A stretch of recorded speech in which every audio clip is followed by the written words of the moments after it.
Ek het al baie kere probeer om daardie nag weer in woorde om te sit. Maar hoe beskryf 'n mens iets wat groter is as jou hele lewe? Hoe vertel jy van 'n nag wat die wêreld van donker na lig laat draai het? So kom ek begin maar by die begin, soos altyd. Ek was nog jonk. Arm huiskind van Nasaret. My hande het maar altyd smeel geryk, want ek het elke dag brood gebak. En my voete na stof. Nasaret se stof. Want ek het nêrens anders heen gegaan nie. En tog het God se stem my hier kom haal. Ek onthou nog die skrik, die stilte, die engel, die woorde. Wees gegroet, jy is geseënd. Ek het gedink hy moet seker by die verkeerde huis wees. Ek is mos maar net ek. Maar God kies mos altyd net ek mense.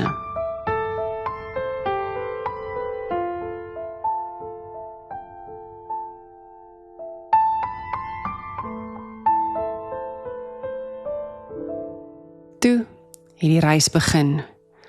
Nie die reis na Bethlehem nie, die reis van vertroue.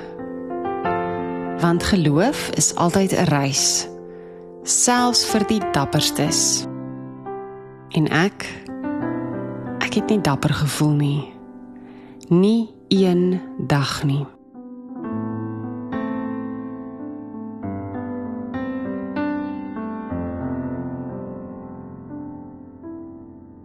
Die dag van die keiser se opdrag, alle mans moet gaan registreer.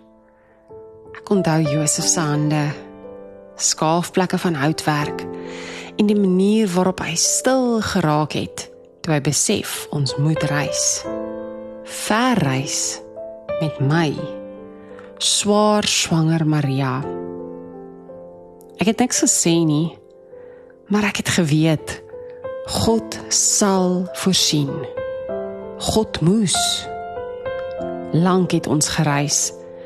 Die stof van die pad het in my hare gaan lê en die voue van my rok in my oë. Teen die tyd dat ons Bethlehem sien, het ek gehoop daar was plek vir ons. Net 'n hoekie, net 'n mat. Maar nee, die wêreld het nie plek vir 'n jong meisie met 'n groot geheim nie. Ons het beland in 'n stal, die soort plek waar jy eers asem ophou. Ruik jy diere, hooi of dalk jouself? En tog was dit die plek waar hemel besluit het om aarde toe te buig.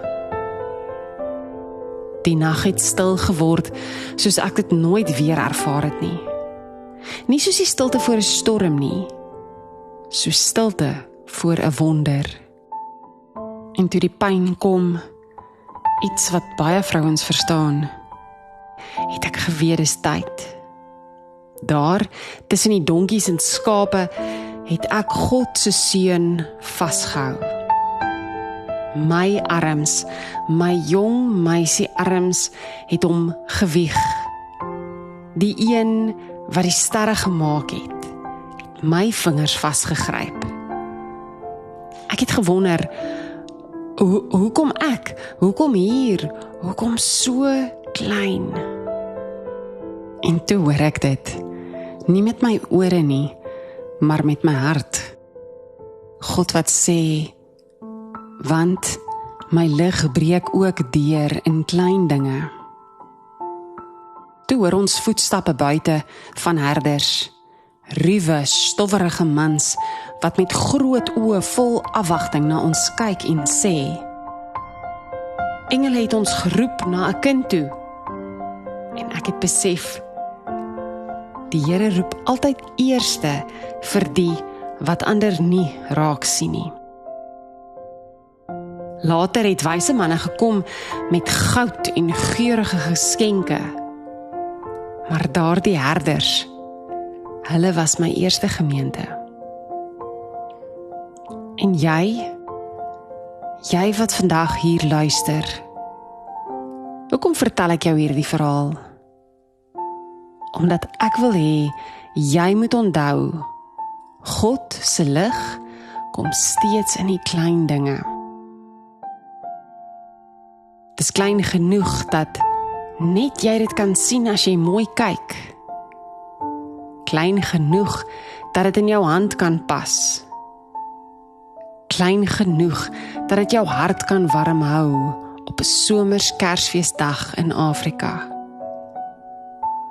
Kersfees begin nie met die skares nie.